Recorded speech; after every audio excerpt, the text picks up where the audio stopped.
आप सभी का स्वागत है हमारे चैनल सबको शिक्षा पर। आज हम कंट्रोल सिस्टम के physical systems and robotic mechanism की क्विज लेकर आए। तो चलिए स्टार्ट करते हैं। Question number 1, consider a simple mass spring friction system. हमें एक कंसिडर करना है कि simple mass mass spring friction system consider करना है। As given in the figure, जिस तरह से फिगर दी गई है, K1 K2 are the spring constants. यहाँ पे एक स्प्रिंग का कांस्टेंट होगा K1, दूसरा स्प्रिंग कांस्टेंट होगा K2 constants. F friction, F को फ्रिक्शन कहा गया है, M को मास, F को फोर्स एंड X को डिस्प्लेसमेंट। तो ये सब हमने अज्यूम कर लिया। The transfer function x upon F of S of the given system will be. तो जो रेशियो होता है एक्स अपॉन एफ एस क्या होगा, तो उसका सही आंसर है ऑप्शन से 1/ms² plus F S plus K1 into K2। Option B है 1/ms² plus F S plus K1 plus K2। Option C है 1/ms² plus F S plus K1 into K2 upon K1 plus K2। Option D है K2/ms² plus F S plus K1। तो इसका सही answer है option B 1/ms² plus F S plus K1 plus K2। तो force balance equations are formed. Force balance equation form होता है किससे, तो force from both the spring, जो फोर्स दोनों स्प्रिंग से लगता है ये बैलेंस हो जाता है किससे, तो मास सिस्टम से। Will be balance by the mass system. First order का वो होल्ड किया जाता है between two consecutive sampling instant. तो क्या होता है, तो option A constant, option B है क्वाड्रेटिक फंक्शन, ऑप्शन सी है रैंप फंक्शन और ऑप्शन डी है एक्सपोनेंशियल फंक्शन। तो उसका सही आंसर है option C ramp function. Inverse Laplace of the equation of first order hold gives the ramp function and hence the output of and first order hold between the two consecutive sampling is ramp function। जो first order hold होता है दो consecutive sampling का, तो वो क्या होता है, रैंप फंक्शन होता है। Question number 3, which of the following is an example of an open loop system. नीचे दिए गए में से कौन सा एक ओपन लूप सिस्टम का एग्जाम्पल है। Option A household refrigerator, option B respiratory system of an animal, option C stabilization of air pressure entering into the mask and option D execution of program by the computer. तो open loop system का सबसे अच्छा example इनमें से है कौन सा है, तो वो है option D execution of program by computer। Execution of program by computer is an example of an open loop system as the feedback mechanism is not taken by the computer program and set programs are used to get the set output। Question number 4, a tachometer is added to servo mechanism because tachometer servo mechanism में add किया जाता है तो क्यों। तो option A है it is easily adjustable, option B it can adjust damping, option C it reduces steady state error and option D it converts velocity of the shaft to a proportional DC voltage। जिसका सही answer है it reduces steady state error। Question number 4, a tachometer is added to servo mechanism because tachometer servo mechanism में add किया जाता है तो उसका option है इट इज़ इजीली एडजस्टेबल, इसलिए टैकोमीटर सर्वो मैकेनिज्म में ऐड किया जाता है। It can adjust damping, option C it reduces steady state error और option D it converts velocity of the shaft to proportional DC voltage. तो tachometer servo mechanism में add इसलिए किया जाता है कि it can adjust damping, option B. और tachometer is a device to control the speed and adjust damping and it is used in servo mechanism to adjust damping and mainly is used in AC servo motors। Question number 5, a synchro transmitter is used with control transformer for। Synchro transmitter use किया जाता है किस में, तो control transformer के लिए। तो option transformer for किसके लिए, तो किसके लिए सिंक्रो ट्रांसमीटर यूज़ किया जाता है कंट्रोल ट्रांसफार्मर में। तो ए है फीडबैक, बी है एम्पलीफिकेशन एंड सी है एरर डिटेक्शन एंड डी है रिमोट सेंसिंग। तो उसका सही आंसर है error detection. Synchro transmitter is used as a error detector to get the desired speed and it is accompanied with the synchro transformer which is used as an amplifier। Question number 6, the below figure represent. ये जो figure हमें दिखाई दी है, एक तरफ signal है, circuit है, spring wire B1 X0 X1 ये X1 दूरी है, ये X0 दूरी है। तो ये हमें क्या रिप्रेजेंट कर रहे हैं, एक lead network, lag network, pi controller और पीडी कंट्रोलर। तो जिस तरह से ये है फिगर, तो ये क्या रिप्रेजेंट कर रहा है, लैग नेटवर्क रिप्रेजेंट कर रहा है। The equation of the performance are, क्योंकि जो इक्वेशन होगा परफॉर्मेंस को किस तरह से होगा, B1 देखिए यहाँ पे B1 dx1 upon D T minus dx2 upon D T, जो x1 दूरी है और दो x1 और x2, इसे x0 को x1 कहते हैं और x1 को x2 कहते हैं। तो plus k1 x1 minus x0 is equals to k2 x0। तो t क्या होगा, k1 upon 1 plus b1s upon k1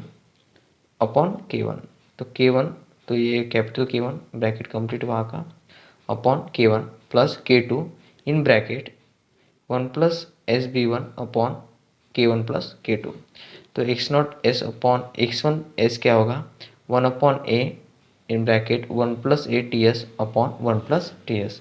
तो ये लैग नेटवर्क रिप्रेजेंट करता है।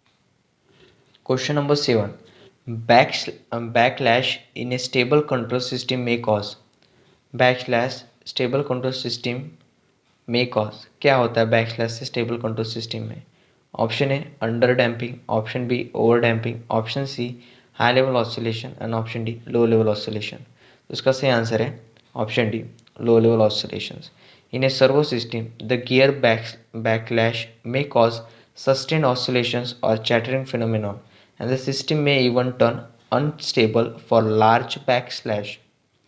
तो इन सर्वो सिस्टम में जो गियर बैकलैश में कॉज सस्टेन ऑसिलेशंस और chattering phenomenon and the system में even turn unstable for the large backslash.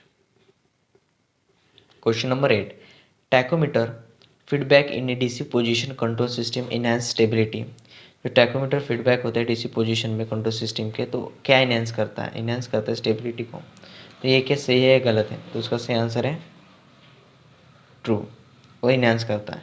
Tachometer feedback is derivative feedback and hence increase the stability and speed of the response. So tachometer at 0 at origin.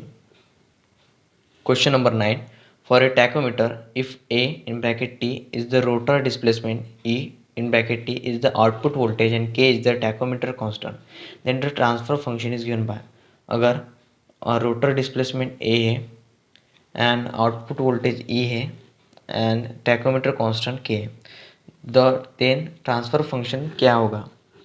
तो option ए K/S2 K/S K2 और K, तो उसका सही answer है option C Ks। E is equals to KW, capital E is equals to K/S है और ES/AS is equals to K/S। तो इसी तरह से हमें क्वेश्चन 9 ख़त्म कर लिया। Question number 10, gear train in the motor is use to reduce the gear ratio. जो गियर ट्रेन होता है मोटर में वो किसके लिए यूज़ किया जाता है, तो वो क्या रिड्यूस के लिए गियर रेशियो रिड्यूस करता है। तो इसका आंसर है false. Gear ratio refers to the ratio of the number of teeths in the respective gears and gear train in the motor is specially use to increase the gear ratio. और gear ratio क्या होता है, तो ratio of number of teeths in the respective gears में कितने ratio होता है number of teeths का। तो और गियर ट्रेन ये मोटर में गियर रेशियो रिड्यूस करने के लिए नहीं, तो इंक्रीज करने के लिए यूज़ किया जाता है। Question number 11, assertion A, servo motors have heavier rotors and lower R upon X ratio as compared to the ordinary motors of similar ratings. Reason are, servo motor should have smaller electrical and mechanical time constant for faster response. Servometers have heavier rotors, servometers में क्या होता है, क्या रहता है, heavier rotors रहता है, ज़्यादातर जड़त्व रोटर्स रहते हैं, मतलब ज़्यादा हेवी रहते हैं। And lower R upon X ratio, and R upon X ratio low रहता है as compared to the ordinary motors of similar ratings. Similar ratings के ऑर्डिनरी रोटर में से कंपेरेटिवली ज़्यादातर हेवी रहते हैं और रोटर्स हेवी रहते हैं और आर अपॉन एक्स रेशियो कम रहता है। तो रीज़न ये दिया गया है कि servometer should have smaller electrical and mechanical time constant for faster response. Faster response के लिए जो मैकेनिकल टाइम कांस्टेंट होता है वो होना, और electrical and mechanical time constant जो होते हैं वो स्मॉल होने चाहिए सर्वोमीटर के। तो ये क्या सही है या गलत है? Option A, both A and R true and R is the correct explanation of A. Option B, both A and R true but R is not the correct explanation of A. Option C, A is true but R is false, A is false but R is true. तो उसका सही answer है fourth, A is false but R is true. AC servometers are essentially induction motor with low x upon r ratio for the rotor which has very low inertia। तो इसका सही answer है। Question number 12, assertion A, DC servometers are more commonly used in armature control mode than field control mode। DC servometers a commonly ज़्यादा use होते हैं armature control mode में field control mode से ज़्यादा। तो रीज़न क्या है? Armature control DC motors have higher starting torque Q than field control motors. तो option A, both A and R are true and R is the correct explanation of A। Option B, A and R are true but R is not the correct explanation of A। Option C, A is true but R is false and option D, A is false but R is true। तो उसका सही answer है A। Both A and R are true but R is the correct explanation of A। To get high speed in field control, DC motor field current is decreased with the decrease in the torque Q। Question number 13. In case of DC servo motor, the back EMF is equivalent to an electric function which tends to। DC servometer के case में जो back EMF होता है वो electric friction से equivalent होता है। तो वो क्या टेंड्स करता है? तो ऑप्शन ए है slow decrease the stability of the system. Option B, improve stability of the system. Option C, very rapidly decrease the stability of the system and option D, have no effect of stability. तो उसका सही answer है option B, improve stability of the system, जो system की stability improve करता है। As back EMF in DC servometers provides the necessary centrifugal force to control the speed of the motor that increase the stability of the system। Question number 14. The Lagrangian is defined as। Lagrangian क्या होता है? तो option A, sum of the kinetic energy and hydraulic energy. Option B, mechanical energy. Option C, difference of kinetic and potential energy and option D, none of this. तो उसका सही answer है difference of kinetic and potential energy. By definition of Lagrangian is defined as difference of kinetic and potential energy. L is equals to K minus P. K क्या है? Kinetic energy and P क्या है? Potential energy. और इन दोनों में क्या, दोनों का डिफरेंस जो है वो कहलाता है Lagrangian. Question number 15. A gantry robot consists of a manipulator mounted on an overhead system that allows movement only in blank plane। एक गैंट्री रोबोट क्या कंसिस्ट कर रहा है? Manipulator mounted on A overhead system.